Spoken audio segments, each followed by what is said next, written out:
Patron Q&A time. House Heisenberg asks us, who would you say is the most underappreciated filmmaker working today? My vote is for Steven Chbosky, who masterfully made Perks of Being a Wallflower, as well as the movie Wonder, which came out last year. A movie Natalie Dorn really recommends. I really hope he continues to make great films so more people talk about him. Good choice. Steven Chbosky is a great choice. I've had this question before, but we only had a minute to answer it. Martin Scorsese. Martin Scorsese. No one talks about the guy ever.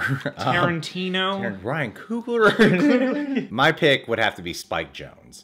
That is a great pick. Spike Jonze is a director that a lot of people have definitely heard of, but he's not one of like the go-to directors that people hail or like the greatest considered or really praised. When he's given us great films like Being John Malkovich, Adaptation, the thing that happened with those films though that I think happened was the weirdness of Charlie Kaufman's script outshined the direction. Yeah, because especially with like Eternal Sunshine coming out following those films, everyone really just looked at those films as like Charlie Kaufman's movies, you know? And, you know, you have things like Wild Things that has a definite vision and a definite kind of impressive scope, but that is a bit more problematic to his film. Like, everybody doesn't agree on that movie. But then you got stuff like Her, which is beautiful. Like Her was like a beautiful, weird film. And that's the thing that I really love about Spike Jonze is he knows how to find this right...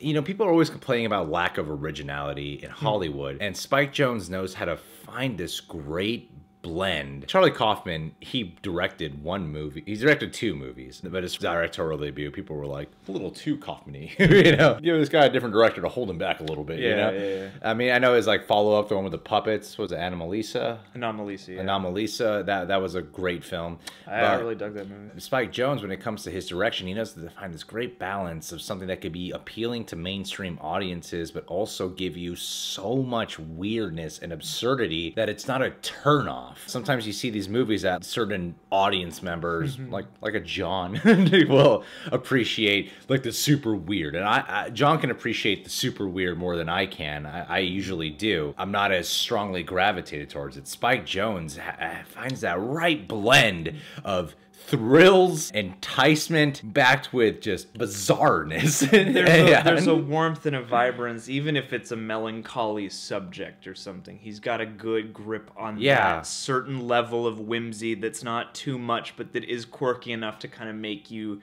twist up your eyebrows a little bit. And Spike Jonze kind of reminds me of Michel Gondry in certain ways too, who is also somewhat of an underrated filmmaker, I guess, but like the way in which he will do features and then he'll jump over into these things. He'll do like a strange music video or a perfume ad, or just recently he did this Apple Home commercial, and each one features these like crazy both dances and like visual tricks that are happening, and you're sitting there going, how did you do this? Not only got a great grip on tone, but also he seems like an innovator, especially when he gets to do the more out there, the more side project type of things. Coming up with answers for this, I was kind of jealous when you said Spike Jonze, because it was like the perfect answer to this question, I feel like. He is the perfect one because he has a consistency. Whereas I feel like Michel Gondry doesn't really have as strong of a consistency. I mean, there's an argument to be made there, but in terms of critics and audiences both responding incredibly well in terms of likability to the movies, and yet is not really praised that much in terms of like when we recognize like directors that we love. Spike Jonze is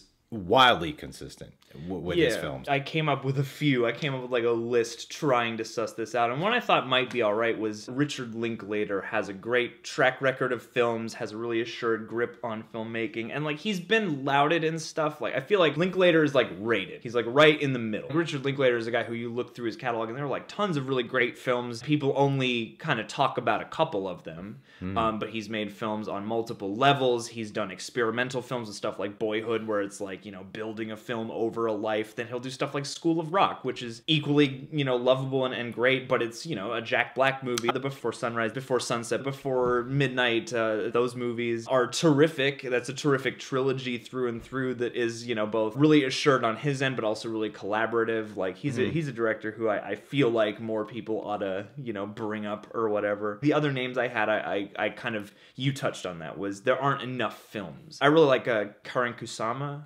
but she's only made like a handful of films thus far. Like so what? I mean, The Invitation, which came out a couple years ago now, which I really love that movie, and it got some buzz towards the end of that year, but that was like my favorite movie that year. Nobody likes Jennifer's Body, but I really like Jennifer's Body actually. The only like black mark on her track record is Aeon Flux, I guess. I feel like that's probably not her fault, especially the time at which it was made and the scale on which it was made. Rob Zombie, just for me. Sure. Just for me. Sure. The ratio to which I enjoy his films as versus the way nobody else does, I feel like he's severely underrated. I just watched The Gift, so Joel Edgerton, highly underrated director. People aren't still talking about that one movie he directed, but very skilled. Same kind of goes for like Neil Blomkamp. I feel like that guy's got a lot of terrific tools. I think that's a fair one, Neil Blomkamp. I feel like they're Well, the thing is, he's kind of, in terms of like people being receptive to his work. Yeah, it's like he's fallen out of favor. Keeps going lower. Yeah, because people love District 9. I like Elysium a lot, despite what could be better. Yeah, and then Chappie, you